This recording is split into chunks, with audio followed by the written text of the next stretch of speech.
চলুন আজকের গল্প শুরু করা যাক। শুরু করছি বিভূতিভূষণ বন্দ্যোপাধ্যায়ের লেখা সুন্দরবনে ৭ বৎসর। আজ প্রথম পর্ব। মাঘ মাসে মকর সংক্রান্তি উপলক্ষে সাগরদ্বীপে প্রতি বছরই একটি খুব বড় রকমের মেলা বসিয়া থাকে। মকর সংক্রান্তিতে গঙ্গাসাগর স্নান করিতে তখন নানা দেশের লোক আসিয়া জড়ো হয়। এই স্থানে সমুদ্রের সহিত গঙ্গার মিলন হইয়াছে, এই জন্য ইহা একটি তীর্থস্থান। প্রতি বছর হাজার হাজার লোক বাংলা, বিহার, উড়িষ্যা এবং নেপাল ও পাঞ্জাব প্রভৃতির দূর দেশ হইতেও এইখানে এই যোগ উপলক্ষে আসিয়া থাকে। বহু সাধু সন্ন্যাসীর সমাগম হয় এবং মেলায় নানা দেশ হইতে ব্যবসায়ী লোক আসিয়া উপস্থিত হয়। সমুদ্র তীরে বিস্তীর্ণ বালুকারাশির উপর এই বৃহৎ মেলাটি বসিয়া থাকে। তীর্থের কাজে ৩ দিনের বেশি লাগে না বটে, কিন্তু মেলাটি চলে অনেক দিন। যাত্রীরা ভোরে উঠিয়া সাগরে স্নান করে, তারপর পঞ্চরত্ন দিয়া সাগরে পূজা করিয়া কপিল মুনির মন্দিরে গিয়া মুনির প্রতিমূর্তি দর্শন করে এবং সেখানেও পূজা দেয়। মন্দিরের বাহিরে একটি বটগাছ আছে, তাহার তলায় রাম এবং হনুমানের মূর্তি এবং কপিল মুনির একটি মূর্তি দেখিতে পাওয়া যায়। মন্দিরের পিছনে একটি কুণ্ড আছে, তাহার নাম সীতাকুণ্ড। যাত্রীরা পাণ্ডাদিগকে পয়সা দিয়া এই কুণ্ডের এক বিন্দু জল প্রত্যেকেই পান করিয়া থাকে।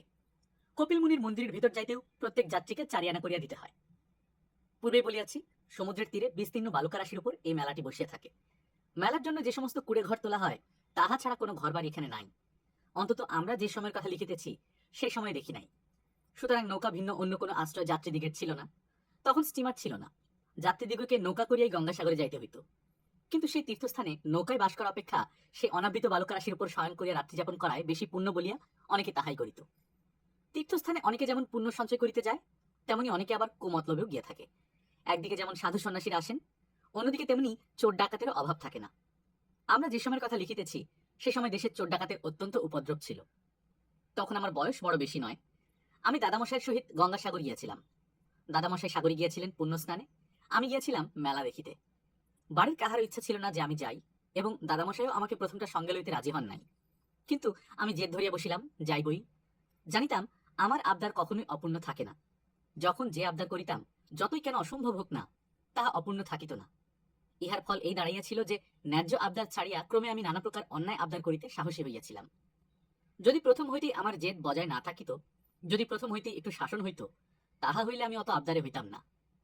কিন্তু যখন দেখিলাম আমি যখনই যে জেদ করি তাহাই বজায় থাকে, যে আবদার করি তাহাই পূর্ণ হয়, তখন আমার সাহস বাড়িয়া গেল। সে যাহা হোক, আমি তো জেদ করিয়া বসিলাম, যাইবই। হইলেও তাই। দাদামশাই আমাকে ফেলিয়া যাইতে পারিলেন না। যথাসময়ে গঙ্গাসাগরে আমাদের বজ্রা আসিয়া পৌঁছিল। সাগর যাত্রীদের নৌকাগুলি যেখানে সারি সারি বাঁধা ছিল, আমাদের বজ্রা সেইখানে বাঁধা হইল। ছোট বড় অনেকগুলি নৌকা সেখানে ছিল বটে, কিন্তু বজ্রা আর একখানিও ছিল না।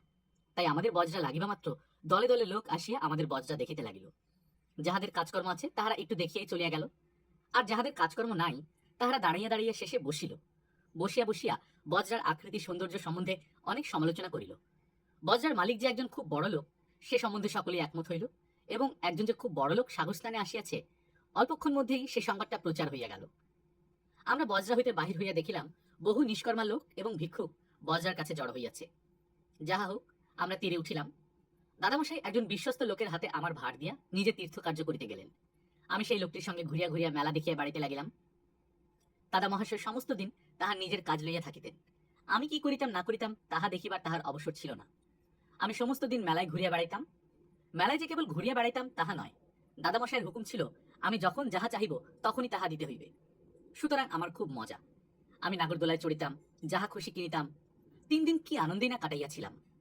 কেবল সেই ৩ দিনের মধ্যে মেলায় যে সমস্ত জিনিস আসিয়াছিল, এটা ওটা করিয়া তাহার প্রায় সমস্ত জিনিসের অন্তত এক একটি করিয়া আমি সংগ্রহ করিয়া লইলাম।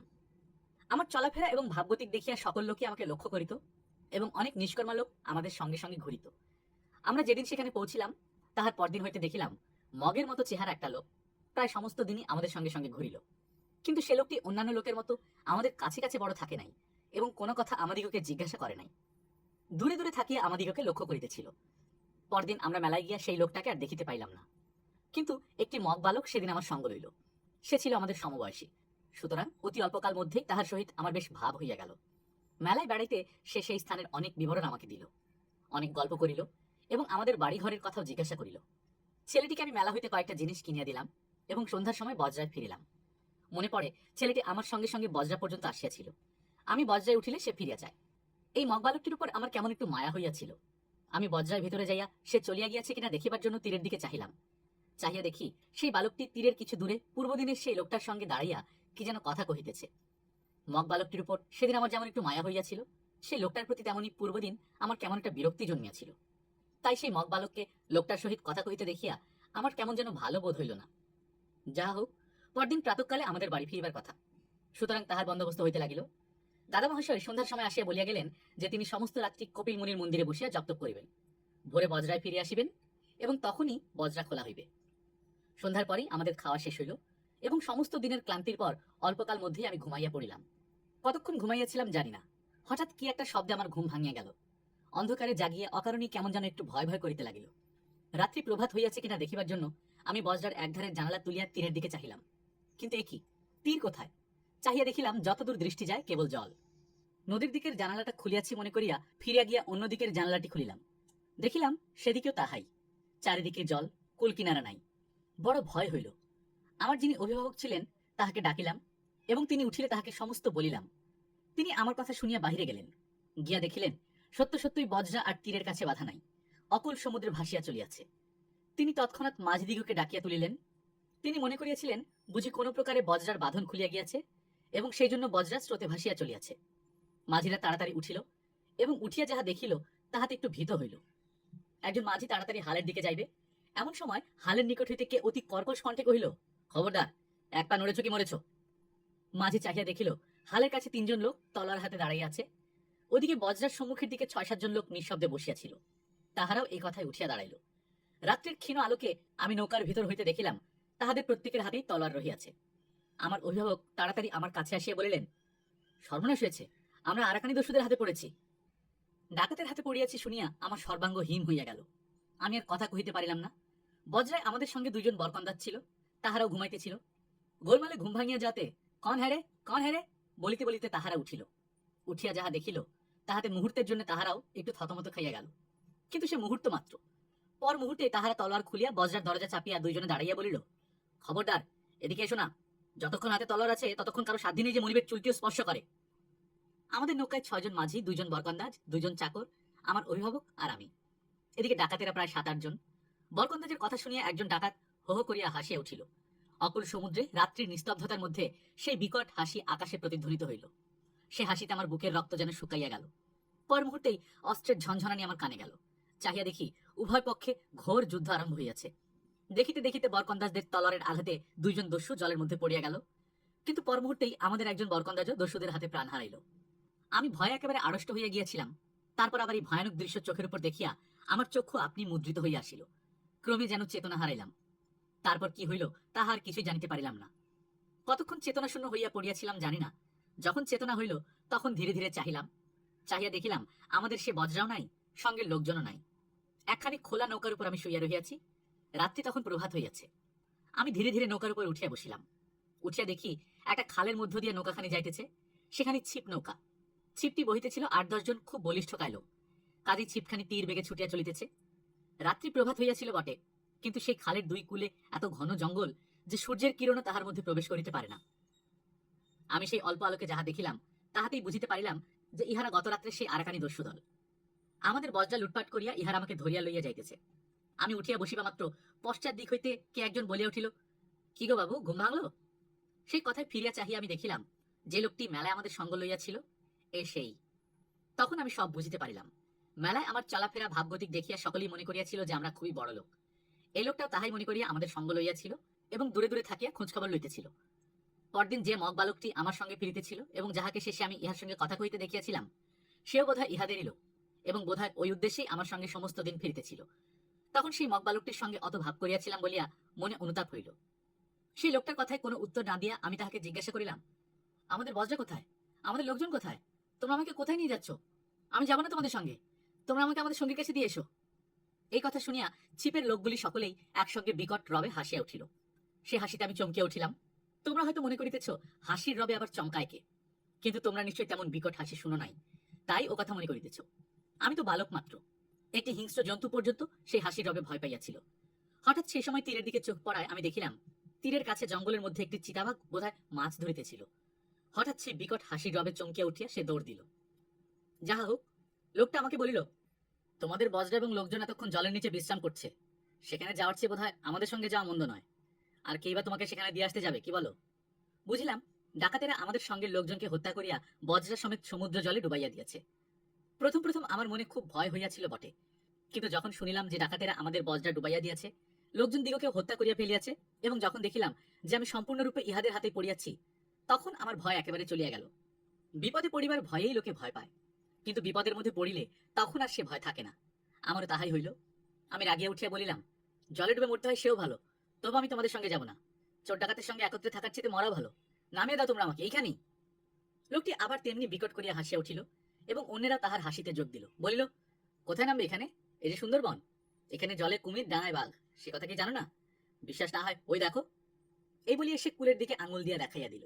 আমি চাহিয়া দেখিলাম একটা বাঘ খালের তীরে আসিয়া জলপান করিতেছে।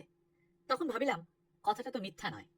আমাকে ডাকাতেরা সুন্দরবনের মধ্যে লইয়া আসিয়াছে, এইখানে এই ভয়ঙ্কর স্থানে আমি কোথায় গিয়ে দাঁড়াইব?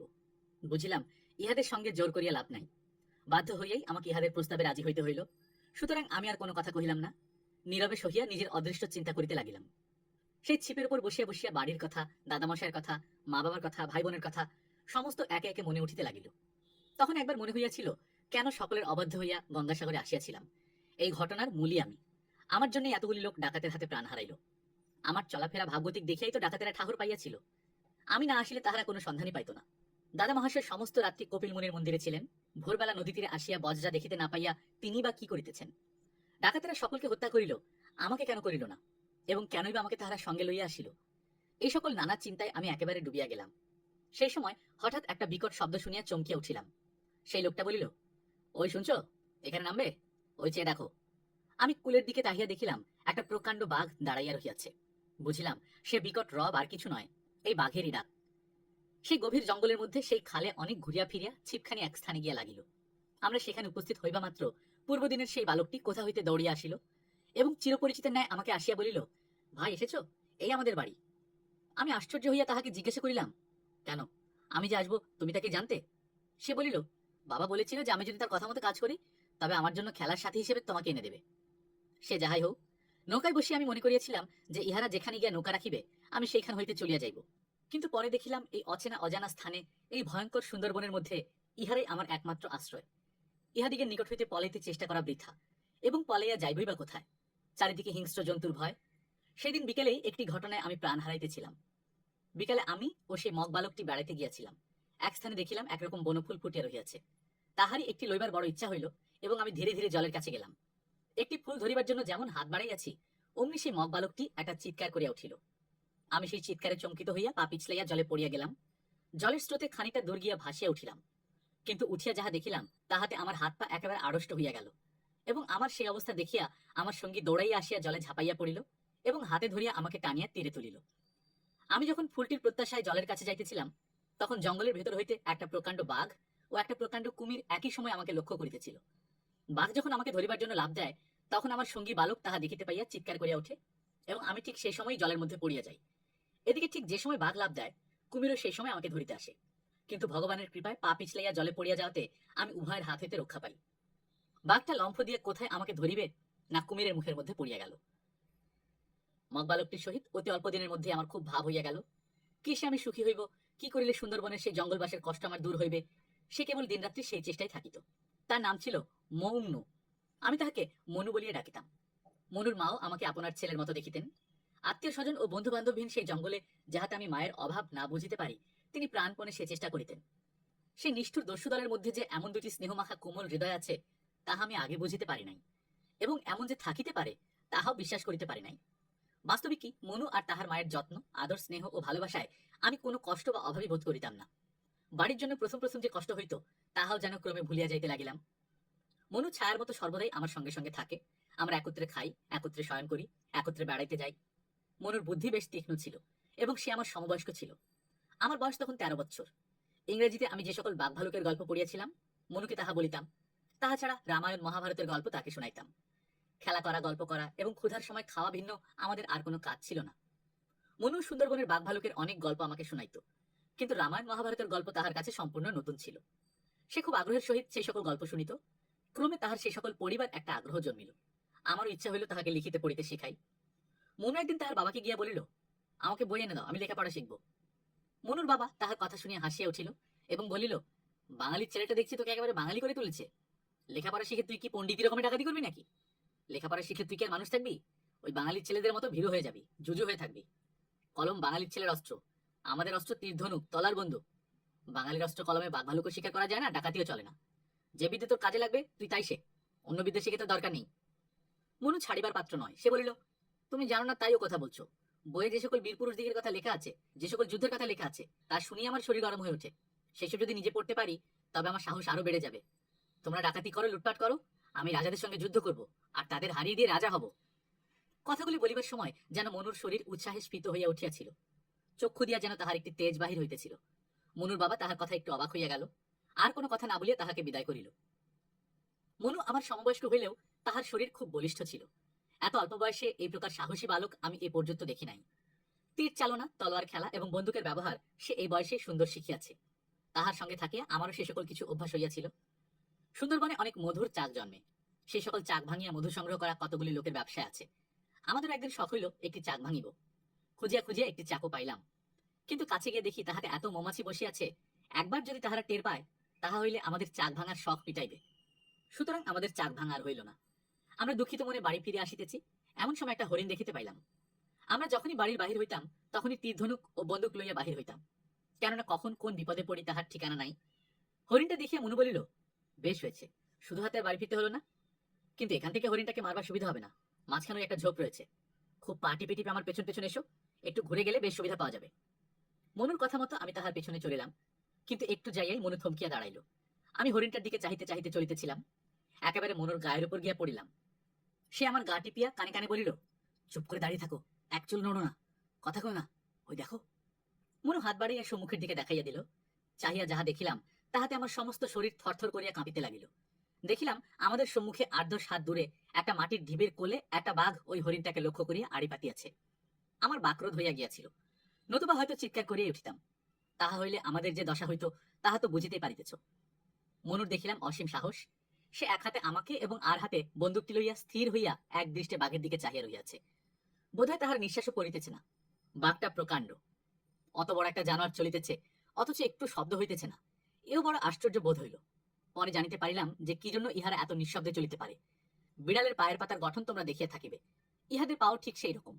ইহাদের আঙুলের মাথায় খুব তীক্ষ্ণ নখ আছে, আবশ্যিক মতো এই নখ বাহির হয় এবং অন্য সময় ইহা কচ্ছপের সুরের ন্যায় ভেতরে ঢুকিয়া থাকে, তখন পায়ের পাতাটি বেশ গদির মতো হয়। সুতরাং হাঁটিবার সময় কিছুমাত্র শব্দ হয় না। সে যাহাই হোক, বাঘ আড়ি পাতিয়া এক লাফে গিয়া হরিণটার উপর পড়িল এবং তাহার সম্মুখের পায়ের এক আঘাতেই হরিণটার ঘাড় ভাঙিয়া ফেলল। তারপর তাহাকে লইয়া জঙ্গলের মধ্যে প্রবেশ করিল। আমরাও প্রাণ লইয়া সে যাত্রায় বাড়ি ফিরিলাম। আরেকদিন একটা বাঘ ভারী জব্দ হইয়াছিল। তাহার যে দুর্দশা হইয়াছিল বলি শোনো। বাঘ সুন্দরবনের বলিলেই হয়, কিন্তু সুন্দরবনের মহিষগুলিও বড় ভয়ঙ্কর। অত বড় ও বলবান মহিষ অন্য কোথাও আছে কিনা সন্দেহ। বাঘে মহিষে সুন্দরবনে প্রায় লড়াই হয়, কখনো বাঘের জিত হয়, কখনো বা মহিষকে জিতিতে দেখা গিয়া থাকে। সে যাহাই হোক, একদিন একটা মহিষের বাচ্চা চড়িতে চড়িতে বাথান হইতে একটু দূরে গিয়া পড়িয়াছিল। একটা বাঘ বেচারাকে দেখিয়া লোভ সামলাইতে না পারিয়া যেমন তাহাকে ধরিবার জন্য লাভ দিতে যাইবে, এমন সময় বাচ্চাটি তাহা দেখিতে পাইয়া চিৎকার করিয়া উঠিল। সেই শব্দে একেবারে ৬-৭টা মহিষ সেই দিকে দৌড়িয়া আসিল। বাঘ তখন আর পালাইবার অবসরটুকুও পাইল না। সেই ৬-৭টা মহিষে মিলিয়া শিং এবং পায়ের আঘাতে বাঘটাকে ক্ষতবিক্ষত করিয়া মারিয়া ফেলিল। কয়েকদিন ধরিয়া একটা বাঘ আমাদের বাড়ির কাছে ভারী দৌড়াতে আরম্ভ করিয়াছে। রাত্রিতে তাহার ভয়ে আমাদিগকে শশব্যস্ত থাকিতে হয়। কখনো ঘরের আনাচে কানাচে কোনো জন্তুর উপর লাফাইয়া পড়িতেছে, কখনো উঠানের উপর দাঁড়াইয়া ডাক ছাড়িতেছে। সকালে উঠিয়া প্রতিদিনই দেখিতে পাই এখানে একটা হরিণের মাথা, ওখানে দুটো শুয়োরের দাঁত, কোথাও বা খানিকটা মহিষের পা। দিন কতক বড়ই ব্যতিব্যস্ত করিয়া তুলিল। বাঘটাকে মারিবার জন্য খুব চেষ্টা হইতে লাগিল। তীর ধনুক ও বন্দুক লইয়া সকলে ফিরিতে লাগিলাম, কিন্তু সে এত সতর্কভাবে চলাফেরা করিত যে কোনো মতেই তাহাকে মারিতে পারা গেল না। একদিন এক ঝোপের কাছ দিয়ে আমরা যাইতেছি, এমন সময় ঝোপের আড়ালে পায়ের শব্দ পাইয়া মনে করিলাম বোধহয় বাঘ যাইতেছে। বন্দুক ভরাই ছিল, ঠিক করিয়া হাতে লইয়া ঝোপের ভিতর দিয়া উঁকি মারিয়া দেখিতে গেলাম, কিন্তু দেখিলাম বাঘ নয়, একটা গন্ডার। যথালাভ, আর গন্ডারও বড় সাধারণ শিকার নয়, গন্ডার গন্ডারই সই। মনে বলিল, খুব আস্তে আস্তে আমার সঙ্গে এসো, একটু ঘুরে গিয়ে গুলি করতে হবে। আমি দেখিলাম সেই ঝোপের আড়াল থেকে গুলি করাই সুবিধা। আমরা গন্ডারটিকে বেশ দেখিতে পাইতেছি, অথচ সে আমাদিগকে দেখিতে পাইতেছে না। কোনো বিপদের আশঙ্কা নাই, নির্বিঘ্নে গুলি করা যাইবে। মনুকে সে কথা বলায় সে বলিল, সে কি, তুমি জানো না যে গন্ডারের চামড়া এত পুরু যে তাতে গুলি বসে না? এখান থেকে ওর শরীরের একটা পাশ দেখা যাচ্ছে, গুলি করলে সেগুলি ওর গায়ে বসবে না, অথচ বন্দুকের আওয়াজে শিকার পালাবে। গন্ডারকে মারতে হলে ওর নাকের ভেতর দিয়ে গুলি করতে হবে, কাজেই ঘুরে সম্মুখ দিকে না গেলে ওকে মারতে পারা যাবে না। এই বলিয়া মনু আগে আগে চলিল। আমিও তার সঙ্গে সঙ্গে গেলাম এবং এমন একটি জায়গায় গিয়ে দাঁড়াইলাম যেখান থেকে গন্ডারের নাকটি বেশ লক্ষ্য হয়। তখন মনু আমাকে গুলি করিতে বলিল। অত বড় একটা জানোয়ার শিকার করিয়া একটু যশ লাভ করিবার আশা আমার না হইয়াছিল তা নয়, কিন্তু আমার হাত তখনও খুব সই হয় নাই। বিশেষত অত বড় শরীরটার সমস্তই বাদ দিয়া কোথায় নাকের একটা ক্ষুদ্র ছিদ্র, সেখানে গুলি করিতে হইবে। কাজে আমি রাজি হইলাম না। তখন মনু বলিল, তবে বন্দুকটা ঠিক করে দাঁড়াও, যদি নাকে গুলি না লাগে আর আমাদের দিকে রোখ করে আসে তবে আর রক্ষা থাকবে না। এই বলিয়া সে বন্দুক সই করিল। গন্ডারটার চোখ বুঝিয়াছিল, আমাদিগকে দেখিতে পায় নাই। আমরা মনে করিলাম ভারী সুবিধাই হইয়াছে। গন্ডারটা আমাদের দেখিতে পায় নাই বটে, কিন্তু তাহার শরীরের উপর গোটা কতক পাখি বসিয়াছিল। তাহারা আমাদিগকে দেখিয়া ভারী ডাকাডাকি আরম্ভ করিল। শেষে ডাকাডাকি ছাড়িয়া গন্ডারটার চোখে মুখে পাখার ঝাপটা মারিতে লাগিল। ঝাপটা খাইয়া গন্ডারটা তখন চোখ খুলিল। চোখ খুলিয়ে আমাদিগকে দেখিয়া ভোঁ দৌড়। মনু যদিও ঠিক সেই সময় বন্দুকের ঘোড়া টানিয়াছিল, কিন্তু গুলি সে পর্যন্ত পৌঁছিতে না পৌঁছিতেই গন্ডারটা সরিয়া যাওয়ায় গুলিও লাগিল না, শিকারও পলাইল। বেলা তখন অনেক হইয়াছে, কাজে সেদিনকার মতো আমাদের বাড়ি ফিরিতে হইল। বাড়ি ফিরিয়া গেলে মনুর বাবা জিজ্ঞাসা করিলেন, কি আজ কি শিকার করলে? আমরা সকল ঘটনা তাহাকে বলিলাম এবং এমন শিকারটা পাখিগুলোর জ্বালায় হাতছাড়া হইল বলিয়া দুঃখ প্রকাশ করিলাম। মনুর বাবা সেই কথা শুনিয়া বলিল, আমার প্রায়ই হয়, কেবল গন্ডার কেন, পাখির জ্বালায় অনেক শিকারী ওইরকম করে হাতছাড়া হয়। গন্ডারের গায়ে একরকম খুব ছোট ছোট কীট আছে, তারা গন্ডারকে বড় যাতনা দেয়। পাখিরা সেই কীট ঠোঁট দিয়ে কুটে কুটে খায়, এতে গন্ডারের উপকার হয়, তাদেরও পেট ভরে। শুধু শরীরের নয়, নাকের মধ্যে, চোখের মধ্যে, কানের বা মুখের ভেতরে এরা হতে পারে। এরা ওই কীট খুঁটে খুঁটে বার করে। চোখ বা কান প্রভৃতি নরম জায়গা দিয়ে কীট বার করবার সময় গন্ডারদের সময় সময় একটু বেশি কষ্ট পেতে হয়, কিন্তু কীটের হাত থেকে রক্ষা পাবার জন্য তারা সেই কষ্ট সহ্য করে। পাখিরা যে কেবল কীটের হাত থেকে রক্ষা করে গন্ডারকে তা নয়, মানুষের হাত থেকেও করে। যখনই গন্ডারের কোনো বিপদ দেখে তখনই এরা খুব চিৎকার আরম্ভ করে এবং তাতেই গন্ডারের হুঁশ হয়। গন্ডার তখন বিপদ বুঝতে পেরে পালায়। গরু মহিষ প্রভৃতির গায়ে ও মাথায় বসে একরকম পাখিকে তোমরা ঠোকরাতে দেখবে, তাদেরও ওই কাজ। গরু মহিষের গায়েও একরকম কীট আছে, তারা এদের বড় কষ্ট দেয়। পাখিরা ওই সকল কীট ঠুকরে খায় এবং কোনো বিপদের আশঙ্কা দেখলে তারা ওই রকম করে গরু মহিষ প্রভৃতিকে সতর্ক করে দেয়। এ তো গেল গরু মহিষ গন্ডারের কথা। পাখিদের ঠোকরানিতে ওরা ব্যথা পেলেও তাদের কিছু বলে না, আর কিছু করবার ক্ষমতাও তাদের বড় একটা নেই। পিঠের উপর বেশ ঠোকরাচ্ছে, ব্যথা পেলে বড় জোর একটা শিং নাড়া দেবে, আর তখনই পাখিরা উড়ে সরে যায়। শিং নাড়াই সার। যেখানে বিপদের বিলক্ষণ আশঙ্কা আছে সেখানেও পাখিদের খুব যেতে দেখা যায়। একবার আমি দেখলাম জলার ধারে একটা প্রকাণ্ড কুমির চোখ বুজে হাঁ করে বেশ স্থিরভাবে পড়ে আছে। আমি মনে করলাম বেশ সুবিধাই হয়েছে, হাঁ করে আছে, ঠিক মুখের ভেতর গুলিটি চালিয়ে দিলেই কাজ হবে। এই ভেবে যেমনই বন্দুক তুলেছি অমনি কতগুলো পাখি ভারী ডাকাডাকি আরম্ভ করলো। কুমিরটা সেই ডাকে চোখ খুলেই মুহূর্তের মধ্যে জলে লাফিয়ে পড়লো। আমার আর গুলি করা হলো না। কুমিরের দাঁতের ভেতর একরকম কীট জন্মায়, সেই কীটের জ্বালায় দাঁতের গোড়া ফুলে কুমিরকে এক এক সময় ভারী কষ্ট পেতে হয়। তাই প্রায় সন্ধ্যার আগে দেখতে পাওয়া যায় যে জলের ধারে কুমির হাঁ করে পড়ে আছে, আর এক জাতীয় পাখি নিঃসংকোচে তার সেই মুখের ভেতর গিয়ে দাঁতের ভেতর থেকে পোকাগুলো খুঁটে খুঁটে বার করছে। ঘন্টার পর ঘন্টা চলে যাচ্ছে, কুমির হাঁ করেই আছে, পাখিরাও ঘুরে ফিরে পোকা খুঁজে বেড়াচ্ছে। কুমির বিলক্ষণ হিংস্র জন্তু, যখন হাঁ করে থাকে তখন এক একবার 4-5টারও বেশি পাখি তাদের মুখের মধ্যে যায়। ইচ্ছা করলে একবার মুখ বন্ধ করলেই পাখিগুলি উদরসাৎ হয়। কিন্তু যারা তাদের এত উপকার করে, দাঁতের পোকা ভালো করে, তাদের সঙ্গে তারা এমন অধর্ম করে না। তবে কখনো কখনো এমন হয় যে খুব বেশিক্ষণ হাঁ করে থাকতে থাকতে ক্লান্ত হয়ে হয়তো হঠাৎ মুখ বন্ধ করে বসে। তখন যদি কোনো পাখি বেরোতে না পেরে মুখের ভেতর থেকে যায়, তবে সে এমন জোরে ঠোঁট দিয়ে মুখের ভেতর আঘাত করতে থাকে যে কুমিরকে বাপের সুপুত্র হয়ে তখনই আবার হাঁ করতে হয়। সে যাহা হোক, কথায় কথায় আমরা আসল কথায় ভুলিয়া গিয়াছি। বাঘটা তো এই পর্যন্ত কোনো মতেই মারা পড়িল না, কিন্তু একদিন ভারী মজা হইল। সকালবেলা বাঘের ভয়ানক ডাকে আমাদের ঘুম ভাঙিয়া গেল। আমি তো চমকে উঠিলাম। উঠিয়া শুনিলাম মনুর বাবা বলিতেছে, আপদ চুকেছে, বাঘ ফাঁদে পড়েছে। তখন আর বিলম্ব না করিয়া তীর ধনুক, বন্দুক ও লাঠি প্রভৃতি লইয়া সকলেই বাহির হইয়া পড়িল। আমরাও সঙ্গে গেলাম। বাঘটাকে মারিবার জন্য যেমন সকলে বন্দুক ও তীর ধনুক লইয়া বেড়াইত, তেমনি এক জায়গায় জাল দিয়ে একটা ফাঁদও পাতিয়া রাখা হইয়াছিল। অনেক সময় এই সকল ফাঁদে বাঘ ধরা পড়ে। আমরা গিয়া দেখিলাম আমাদের সেই জালে বাঘটা ধরা পড়িয়া ভয়ানক তর্জন গর্জন করিতেছে এবং জাল ছিড়িয়া বাহির হইবার জন্য ভারী লম্ফঝম্প করিতেছে। কিন্তু বড় বেশিক্ষণ লম্ফঝম্প করিতে হইল না। জালের মধ্যে অধিকক্ষণ রাখাটা নিরাপদ নয় বলিয়া তখনই গুলি করিয়া তাহাকে মারিয়া ফেলা হইল। কিছুকাল পরে মনু একদিন আমায় চুপি চুপি বলিল, চলো আজ শিকারে যাওয়া যাক। বলিলাম, কোথায়? সে বলল, শেখের ট্যাকে। সে আবার কোথায়? চলো দেখাবো। একদিন দুপুরের আগে আহারাদি সারিয়া দুজনেই রওনা হইলাম। উহাদের বাড়িতে ভাত খাইতে আমার প্রথম প্রথম বড়ই অসুবিধা হইত। মনুকে বলি, কি রে এটা? ও বলে, শুটকি মাছ। পারবো না খেতে, কখনো না। কেন? অন্নপ্রাশনের ভাত উঠে আসবে যে রে। 2-5 দিন খেতে খেতে ভালো লাগবে দেখো। হ্যাঁ, তা আবার কখনো লাগে? আচ্ছা দেখে নিও। সেই থেকে মাস 2 কাটে, শুটকি মাছ আর দুর্গন্ধ পাই না। মন্দ লাগে না ও জিনিসটা আজকাল। মনুর কথাই ঠিক। মনুদের বাড়ির নিচে ছোট্ট একটা খাল, এই খালের ধারে ছিল একটা ডিঙি বাঁধা। দুজনে ডিঙিতে গিয়ে তো উঠলাম। খানিক পরে আরেকজন ছেলে আসিয়া আমাদের সঙ্গে যোগ দিল। জিজ্ঞাসা করিয়া জানিলাম উহার নাম নিবারণ মাঝি। মনুদের নৌকা চালায় যে মাঝি তাহারই ছেলে, সে খুব ভালো নৌকা চালায় বলিয়াই তাহাকে লওয়া হইল। একটা জিনিস দেখিলাম, নিবারণ একটা থলিতে অনেক চিড়ামুড়ি আনিয়াছে। এত চিড়ামুড়ি আনার কারণ কি বোঝা তখন যায় নাই বটে, কিন্তু বেশি দেরিও হয়নি বুঝিতে। খালের পাশে কেওড়া ও গোলপাতা বনের গায়ে ছলাৎ ছলাৎ করিয়া জ্বরের জল লাগিতেছিল। রোদ পড়িয়া চকচক করিতেছে নদী জল। ঘন নিবিড় অরণ্যের বন্য বৃক্ষের গুড়িতে গুড়িতে জলের কম্পমান স্রোতধারার ছায়া।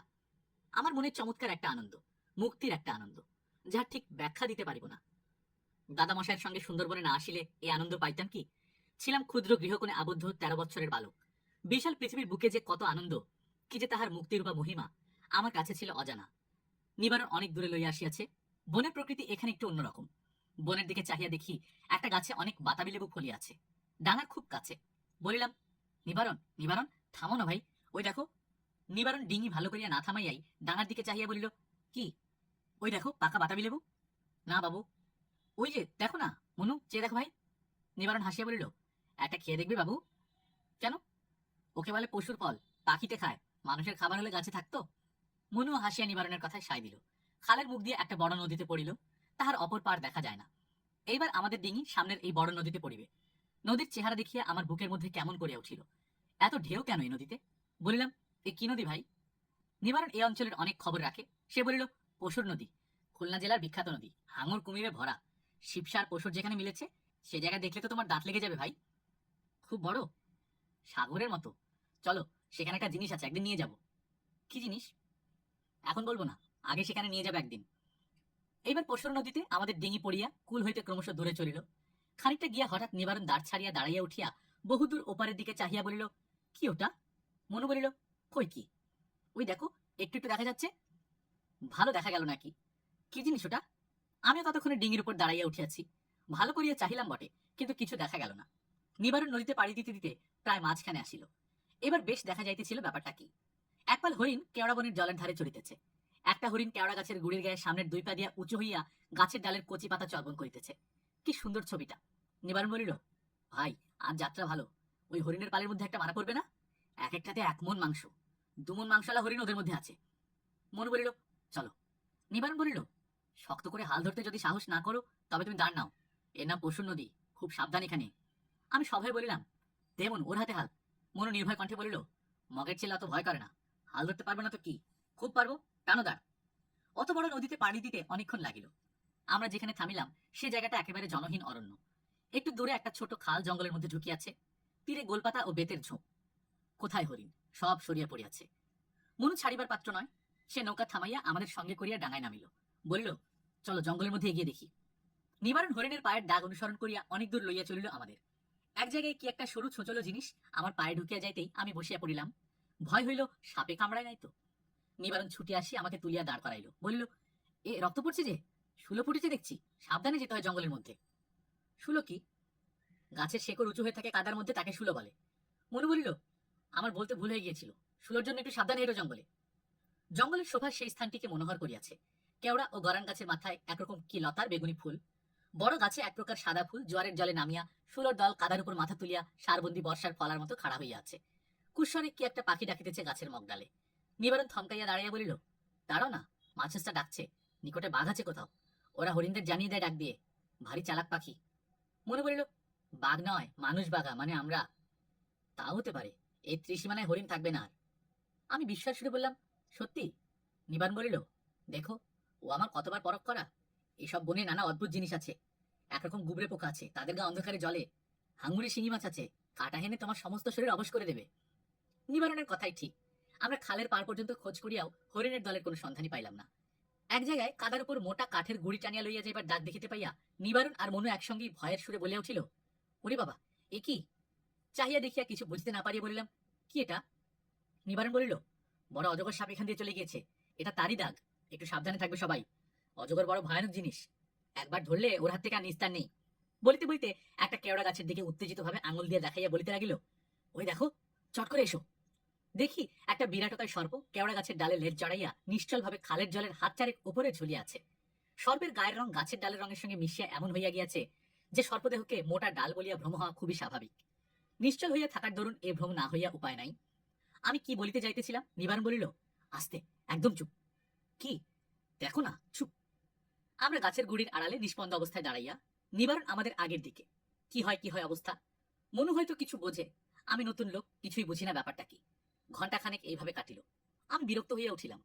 কতক্ষণ এইভাবে থাকা যায়? কেনই বা এখানে খাড়া হইয়া আছি কাঠের পুতুলের মতো। সর্পদেহ আমাদের মতো নিশ্চল। গাছের ডাল নড়ে তো সাপ নড়ে না। এমন সময় এক আশ্চর্য কাণ্ড ঘটিল। আজও সেই ছবি আমার চোখের সম্মুখে ভাসিতেছে।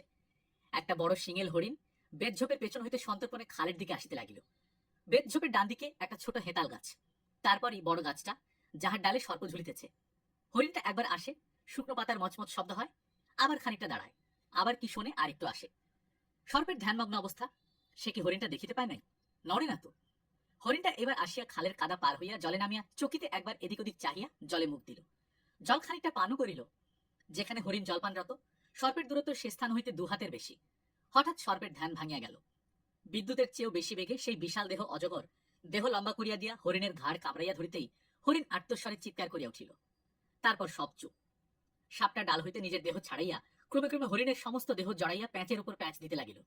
খানিকটা পরে হরিণের শিং আর পা দুটো ছাড়া আর কিছুই দেখা যাইতেছিল না। গলাটা বোধহয় প্রথমেই চাপিয়া ছিল। মনু ইশারা করিয়া জানাইল সে তীর ছুড়িবে কিনা। নিবারণ ইঙ্গিতে বারণ করিল। সাপ তখন হরিণের দেহটাকে পায়ের দিক হইতে গিলিতে শুরু করিয়াছে। অজস্র লালারস সর্পের মুখ বিবর হইতে নিশ্চিত হইয়া হরিণের সর্বদেহ সিক্ত হইতেছে স্পষ্ট দেখা যাইতেছিল। যখন পা দুখানা সম্পূর্ণ গেলা হইয়া গিয়াছে, তখন নিবারণ প্রথম কথা কহিয়া বলিল, ব্যাস, এইবার সবাই কথা বলো। আমি বললাম, বলবো? কোনো ভয় নেই, বলো। চোখের সামনে এই ভীষণ দৃশ্য ঘটিতেছে। বিস্ময়ে ও ভয়ে কেমন হইয়া গিয়াছে দুজনেই। অতি সাহসী মগবালক মনুর মুখ শুকাইয়া গিয়াছে, চোখে অদ্ভুত বিস্ময়ের দৃষ্টি। সে প্রথম কথা বলিল, পালাই চলো।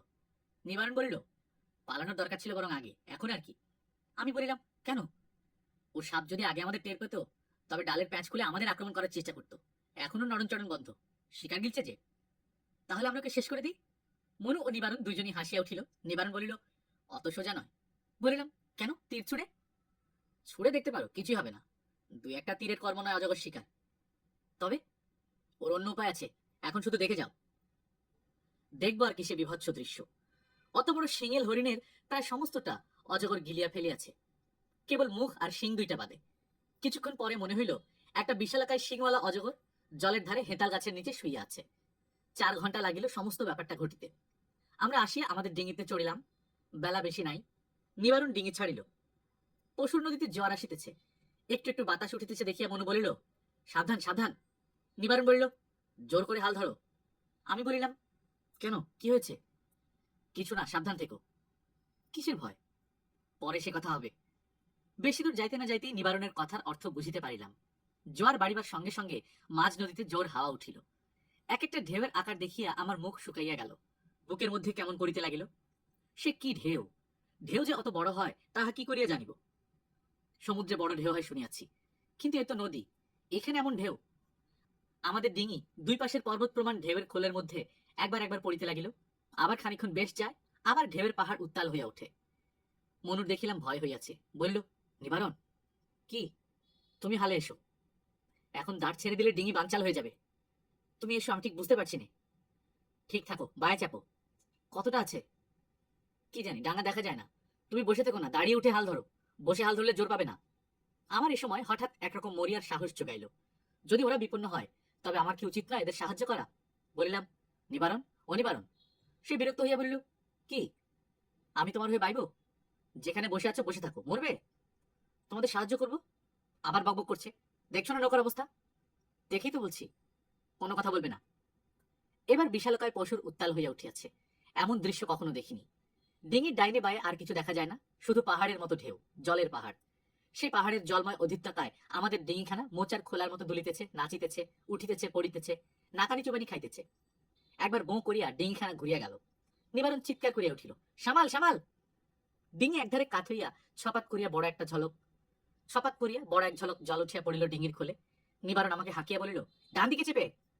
কি করিতেছি না বুঝিয়া ডান দিকে চাপ দিতেই ডিঙি সেদিকে ভীষণ কাত হইয়া গেল। বোধহয় ডিঙি উপর হইয়া পড়িত। নিবারণ দাঁড় দিয়া এক হ্যাঁচকা টান দিতেই ডিঙি খানিকটা সোজা হইল। নিবারণ বলিল, জল ছেঁচতে হবে বাবু, পারবে? বলিলাম, নিশ্চয়ই, কিন্তু খুব সাবধানে। একটু টলে গেলেই নদীতে ডুবে মরবে। ঠিক আছে। সেও তুই খুঁজে বার করো সাবধানে, খোলের মধ্যে আছে। মনু ভাই, সামলে, বাঁয় কষো। আমি সেউতি খুঁজিতে উপুর হইয়া খোলের মধ্যে মুখ দিতে গিয়াছি, এমন সময় পেছন হইতে কে যেন আমায় প্রবল এক ধাক্কা দিয়া একেবারে খোলের মধ্যে আমাকে চাপিয়া ধরিল। আরেকটু হইলে মাথাটা নৌকার নিচের বাড়ে লাগিয়ে ভাঙিয়ে যাইত। সঙ্গে সঙ্গে আমি ডিঙির উপরের পাটাতনের বার ডান হাতে সজোরে চাপিয়া না ধরিলে দ্বিতীয় ধাক্কার বেগ সামলাইতে না সামলাইতে তৃতীয় ধাক্কার প্রবল ঝাপটায় একেবারে জলসই হইতাম। মনু আত্মস্বরে বলে উঠিল, গেল গেল।